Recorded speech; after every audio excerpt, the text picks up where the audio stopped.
तो जिस तरह से कांग्रेस पार्टी को विधानसभा चुनाव में हार का सामना करना पड़ा है, उसके बाद अब कई दिग्गज नेता अपने बयानों के साथ चर्चे में आ रहे हैं।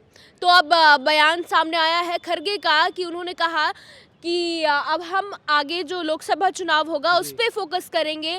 और साथ ही में उन्होंने एक बहुत बड़ा खुलासा और भी किया, जैसे कि कुछ लोग जानना चाहते थे कि इंडिया गठबंधन का क्या होगा, तो उन्होंने ये साफ कर दिया है कि 2024 के लोकसभा चुनाव में हम फोकस करेंगे और इंडिया अलायंस के साथ आगे सफलता पाने के लिए बिल्कुल पूरा प्रयास करेंगे। तो क्या लगता है आपको?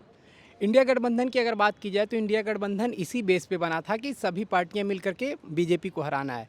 लेकिन जब अब 3 राज्य में जब चुनाव के नतीजे आ गए, 5 राज्य में चुनाव हुए, तो 3 राज्य में नतीजे आने के बाद कांग्रेस को बुरी तरीके से हार मिली।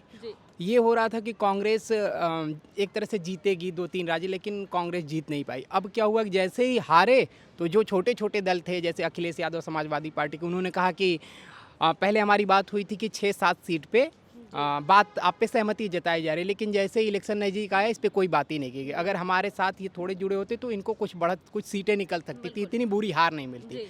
और रही खड़गे की बात, तो खड़गे कांग्रेस के एक तरह से बड़े लीडर हैं, तो उन्होंने अगर ये कह रहे हैं कि इंडिया गठबंधन फिर एक तरीके से अच्छा प्रदर्शन दिखाएगा, तो ये 3 राज्य से ही ये सीख लें कि इंडिया गठबंधन को कितना मजबूती के साथ लड़ना पड़ेगा। जी, वहीं अगर बात करें दूसरे बयान की, तो दूसरा बयान सामने आ रहा है एक दिग्गज नेता जो कि कांग्रेस के काफ़ी दिग्गज नेता माने जाते हैं, जिनका नाम है जयराम रमेश। तो उनका बयान सामने आया है कि 20 साल पहले भी छत्तीसगढ़, राजस्थान और एमपी में हार का सामना करना पड़ा था, लेकिन कुछ ही महीनों बाद लोकसभा चुनाव में उन्होंने बहुत ही अच्छी बड़ी जीत हासिल की थी।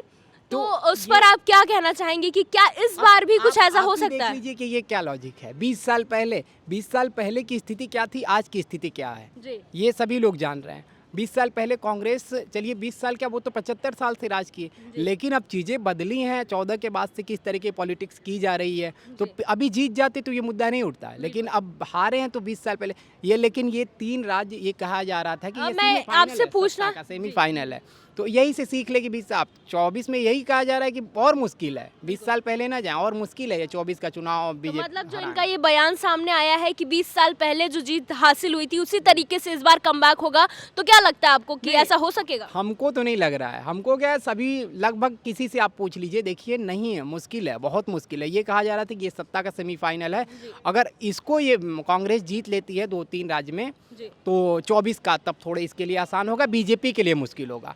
लेकिन चीजें हुई नहीं, चीजें हुई कि 3 राज्य हारे, 1 राज्य महज तेलंगाना जीते।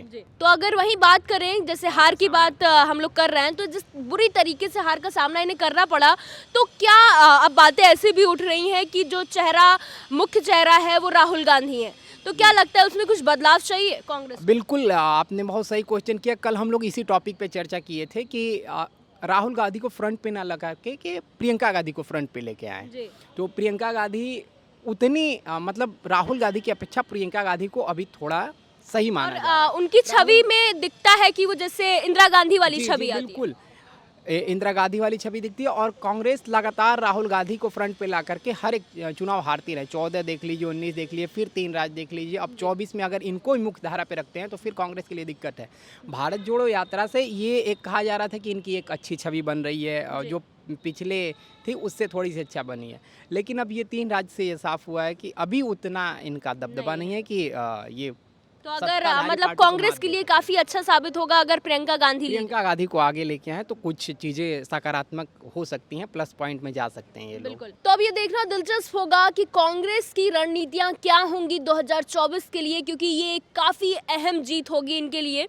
तो अब हमारे साथ जुड़े रहिए और देखते रहिए लाइव यूपी न्यूज़ 24।